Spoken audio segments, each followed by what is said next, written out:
18. 18 de octubre, jueves. El viento había arreciado un poco, y unas nubes blancas y bajas cruzaban el cielo por lo demás despejado. El tifón número 21 había pasado la noche anterior, rozando la península de Bozo, al nordeste de Oshima, antes de disiparse sobre el océano. Tras de sí había dejado un mar espectacularmente azul. A pesar del tranquilo clima otoñal, de pie en la cubierta del barco y mirando las olas, Asakawa se sentía como un condenado en la víspera de su ejecución. Si levantaba la vista podía ver la suave pendiente de las tierras altas de Izu en la media distancia. Hoy, al fin, se enfrentaba con la fecha límite. Eran las 10 de la mañana. La conclusión llegaría indefectiblemente al cabo de 12 horas. Hacía una semana desde que vio el video en el bungalow B4. Parecía que hiciera una eternidad. Por supuesto que parecía mucho tiempo. En una sola semana había experimentado más terror del que experimenta la mayoría de la gente en una vida entera. Asakawa no estaba seguro de cuánto le iba a perjudicar el hecho de haberse pasado todo el miércoles inmovilizado en Oshima. El día anterior se había puesto nervioso y había acusado por teléfono a Yoshino de no moverse, pero ahora que pensaba en las cosas con calma, la verdad era que le estaba muy agradecido a su colega por haberle ayudado tanto. Si Asakawa hubiera estado yendo de arriba para abajo siguiendo pistas en persona, probablemente se habría puesto nervioso y habría pasado algo por alto, o bien habría llegado a un callejón sin salida. Esto va bien. El tifón ha estado de nuestro lado. Si no pensaba de aquella forma, nunca lo conseguiría. Asakawa estaba empezando a preparar su mente para que cuando le llegara la hora de morir no lo consumieran los remordimientos por lo que había hecho o dejado de hacer. Su última pista era la impresión de 3 páginas que ahora tenía en la mano. Yoshino se había pasado la mitad del día anterior recopilando la información y luego la había enviado por fax. Antes de que se construyera la tierra pacífica de Hakone Sur, aquellos terrenos habían estado ocupados por unas instalaciones bastante poco habituales. Es decir, poco habituales en aquellos días. En la actualidad aquella clase de establecimientos eran perfectamente normales y corrientes. Un centro de tratamiento para enfermos de tuberculosis. Un sanatorio. En la actualidad poca gente vivía con miedo a la tuberculosis, pero si uno leía bastantes novelas previas a la guerra, era inevitable encontrar referencias a aquella enfermedad. Fue el bacilo de la tuberculosis el que le dio a Thomas Mann el impulso para escribir La montaña mágica, y el que permitió a Motojiro Kaji cantar con emocionante nitidez sobre su propia decadencia. Sin embargo, el descubrimiento de la streptomicina en 1955 y de la hidracida en 1950 despojaron a la tuberculosis de su aura literaria y redujeron su estatus al de una más entre las enfermedades contagiosas. En los años 20 y 30 la enfermedad se cobraba 200,000 víctimas anuales, pero después de la guerra la cantidad se redujo drásticamente. Aún así, el bacilo no se extinguió. Todavía hoy sigue matando a unas 5,000 personas cada año. En la época en que la tuberculosis campaba a sus anchas se consideraba esencial para su curación el aire fresco y limpio, y un entorno tranquilo y silencioso. Así pues, se construían sanatorios en las zonas montañosas, pero a medida que el avance en los tratamientos médicos producía un descenso correspondiente en el número de pacientes, aquellos centros tuvieron que adaptar su gama de servicios. En otras palabras, tuvieron que empezar a tratar enfermedades internas e incluso llevar a cabo operaciones, a fin de poder sobrevivir económicamente. A mediados de los 60, el sanatorio de Hakone Sur tuvo que llevar a cabo esta decisión. Pero su situación era todavía más crítica que la mayoría. Debido a su ubicación extremadamente remota, era demasiado difícil llegar allí. Con la tuberculosis, una vez que los pacientes ingresaban normalmente ya no volvían a salir. Así que la facilidad de acceso no era tanto problema, pero resultó ser un obstáculo fatídico a la hora de transformar el sanatorio en un hospital general.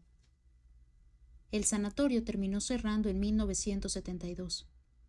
Y esperando entre bastidores estaba el Club Pacífico, que llevaba un tiempo buscando una ubicación adecuada para construir un campo de golf y un centro turístico.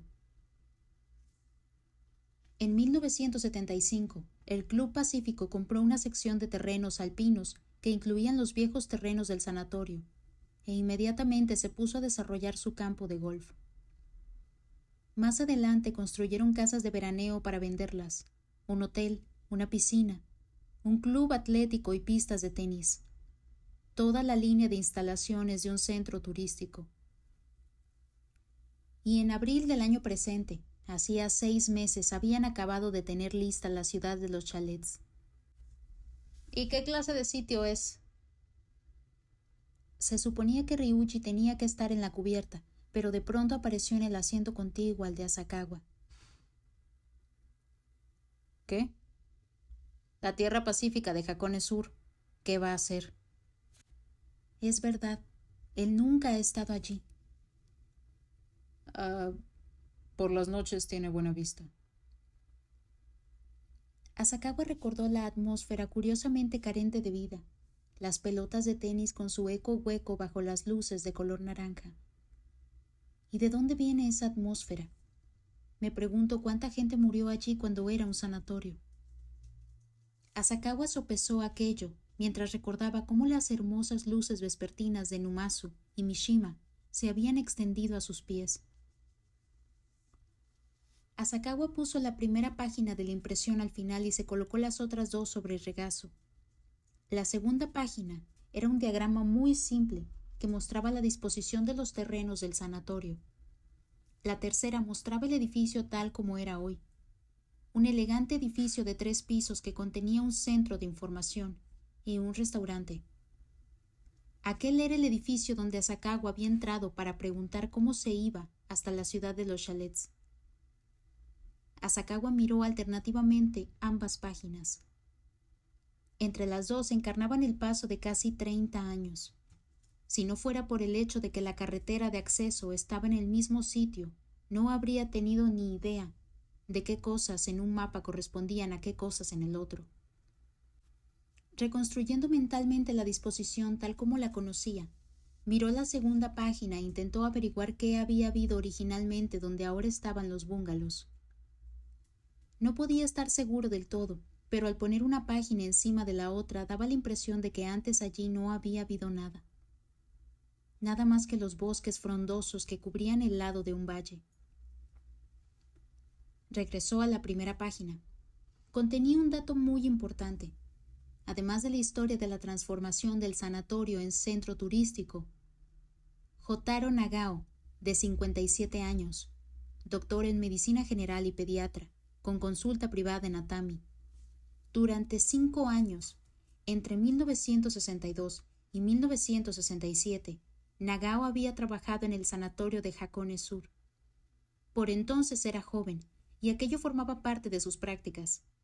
De los médicos que había allí en la época, los únicos que seguían con vida eran Nagao y Yoso Tanaka, que ya estaba jubilado y vivía con su hija y el marido de ésta en Nagasaki. Todos los demás, incluyendo al director del centro, estaban muertos. Por tanto, el doctor Nagao era su única esperanza de descubrir algo sobre el sanatorio de Hakone Sur. Yoso Tanaka ya tenía 80 años y Nagasaki estaba demasiado lejos. No tenían tiempo de visitarlo. Asakawa le había suplicado desesperadamente a Yoshino que le encontrara un testigo vivo, y Yoshino, mordiéndose la lengua para no devolverle los gritos, había encontrado al doctor Nagao. No solamente le había enviado el nombre y la dirección del hombre, sino también un enigmático sumario de su carrera. Probablemente no era nada más que algo que Yoshino se había encontrado en mitad de su investigación y había decidido añadirlo al informe, sin ninguna intención en particular. El doctor Nagao había estado en el sanatorio entre 1962 y 1967, pero no había estado ejerciendo sus funciones ininterrumpidamente durante aquellos 5 años. Durante 2 semanas, un periodo breve, ciertamente, pero importante, había dejado de ser médico para ser paciente, y se había alojado en el pabellón de aislamiento. En el verano de 1966, mientras visitaba un pabellón de aislamiento en las montañas, había sido lo bastante descuidado como para contraer la viruela de un paciente. Por fortuna, se había vacunado unos años antes, así que la cosa no pasó a mayores. No hubo ningún brote visible, ninguna recurrencia de la fiebre, solamente síntomas menores. Pero lo habían aislado para que no infectara a nadie más. Lo interesante del caso era que aquello le había granjeado a Nagao un lugar en la historia médica. Había sido el último paciente de viruela de Japón. No era necesariamente algo que le hiciera figurar en el libro Guinness, pero al parecer a Yoshino le había resultado interesante. Para la gente de la generación de Asakawa y Ryuji, la palabra viruela ni siquiera tenía sentido. Ryuji, ¿has tenido alguna vez viruela? Claro que no. Está extinta. ¿Extinta? Sí, la astucia humana la ha erradicado. La viruela ya no existe en este mundo. La Organización Mundial de la Salud había hecho un gran esfuerzo por eliminar la viruela mediante vacunas, como resultado de lo cual la enfermedad había desaparecido de la faz de la Tierra en 1975. Existían datos del último paciente de viruela del mundo, un joven somalí que la habían contraído el 26 de octubre de 1977. ¿Puede extinguirse un virus? ¿Es eso posible? Asakawa no sabía gran cosa sobre los virus, pero no podía quitarse de encima la idea de que por mucho que se intentara erradicar uno, al final mutaría y encontraría una forma de sobrevivir. Los virus están en la frontera entre los seres vivos y los seres no vivos. Hay gente que incluso postula que originalmente eran genes humanos, pero nadie sabe muy bien de dónde vienen o cómo aparecen. Lo que es seguro es que han estado estrechamente relacionados con la aparición y la evolución de la vida. Ryuji había tenido los brazos cruzados detrás de la cabeza. Ahora los extendió. Le brillaron los ojos. ¿No te parece fascinante, Asakawa? La idea de que los genes puedan escaparse de nuestras células y convertirse en otra forma de vida. Tal vez en el origen todos los opuestos eran idénticos. Incluso la luz y la oscuridad, antes del Big Bang, vivían juntas en paz, sin contradicción alguna. Y lo mismo con Dios y el demonio. El demonio no es más que un Dios que perdió la gracia. Originalmente son la misma cosa. O el macho y la hembra. Todas las cosas vivas eran hermafroditas, como los gusanos o las orugas, y tenían tanto órganos sexuales masculinos como femeninos. ¿No te parece que ese es el símbolo supremo de poder y de belleza? Ryuji se rió al decir aquello. Está claro que nos ahorraríamos un montón de tiempo y esfuerzo en lo tocante a sexo.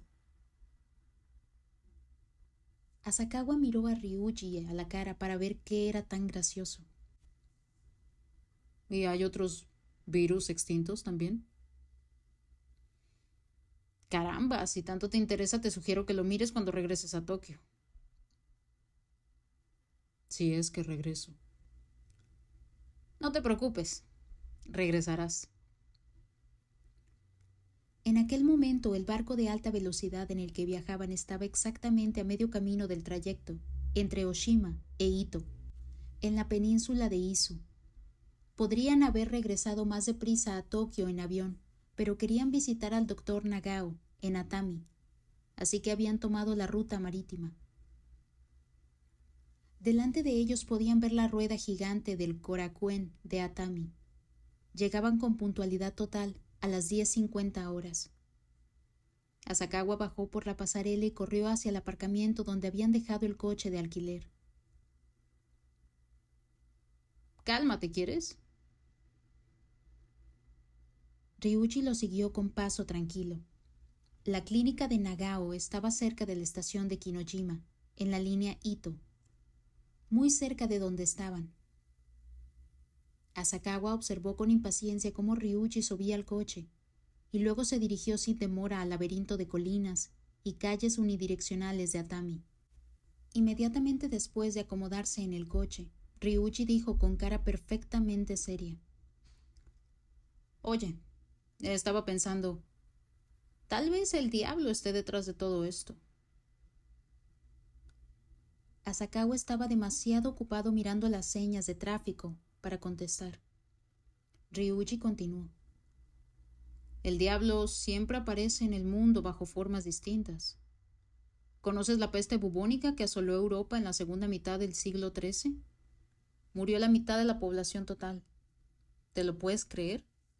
Sería como si la población de Japón se redujera a 60 millones. Naturalmente, los artistas de la época identificaron la peste con el diablo. Pero escucha, los demonios nunca llevan a la humanidad a su extinción. ¿Por qué? Porque si deja de existir la gente, también se extinguen los demonios. Y lo mismo con los virus. Si la célula huésped muere, el virus no puede sobrevivir. Pero la humanidad extinguió el virus de la viruela. ¿De veras? ¿De veras pudimos hacer algo así? En el mundo moderno es imposible llegar a imaginar el terror de antaño que inspiraba la viruela, cuando campaba por el mundo y reclamaba tantas vidas. Causaba tanto sufrimiento que dio pie a innumerables creencias religiosas y supersticiones en Japón, así como en el resto del mundo. La gente creía en los dioses de la pestilencia, y fue el dios de la viruela el que trajo aquella enfermedad, aunque tal vez deberían haberlo considerado un demonio. En todo caso, ¿acaso la gente podía realmente llevar un dios a la extinción? La pregunta de Ryuji albergaba una profunda incertidumbre. Asakawa no estaba escuchando a Ryuji. En algún rincón de su mente se preguntaba por qué Ryuji estaba divagando de aquella manera, en aquel momento. Pero sobre todo estaba concentrado en no meterse en ninguna calle en dirección prohibida. Todos sus nervios estaban enfrascados en llegar a la clínica del doctor Nagao lo más deprisa posible.